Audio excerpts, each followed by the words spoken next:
આમોદના જૂના દાદરપોર ગામે ખેતરોમાં હાઈ ટેન્શન ટાવર ઊભા કરીને ખેડૂતોના ઊભા પાકને વ્યાપક નુકસાન પહોંચાડ્યું હોવાના ખેડૂતોએ આક્ષેપ કર્યા।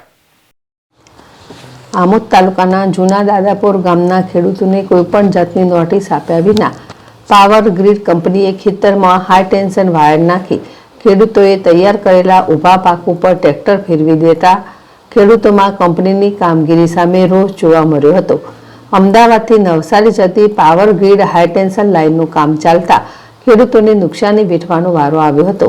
અત્રે ઉલ્લેખનીય છે કે આમોદ પંથકમાં ઢાઢર નદીના કાંઠે આવેલા ગામોમાં પૂરથી ખેતીને 2 વખત વ્યાપક નુકસાન પહોંચ્યું હતું।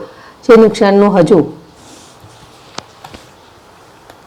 ખેડૂતોને કર નથી વળી ત્યાં વીજળીના હાઈ ટેન્શન ટાવર ઊભા કરવા માટે ખેડૂતોનો ઊભો પાક કાઢી નાખતા ખેડૂતોને ભારે નુકસાન વેઠવાનો વારો આવ્યો છે। જેથી ખેડૂતોએ નુકસાનીનું પૂરેપૂરું વળતર મળે તેવી સરકાર પાસે માંગ કરી હતી। વીજ કંપનીએ પોલીસ પ્રોટેક્શન સાથે ખેડૂતોના ખેતરમાં ઘૂસીને વીજ વાયર નાખવાની કામગીરી શરૂ કરતા ખેડૂતો રોષે ભરાયા હતા। ખેડૂતોએ હાલમાં કેરા, તુવેર, ચોરી, વાલ, મરચા સહિતની ખેતી કરી પાક રીતે તૈયાર કર્યો હતો। જે ઊભા પાકનો નાશ થતાં ખેડૂતોમાં રોષ જોવા મળ્યો હતો।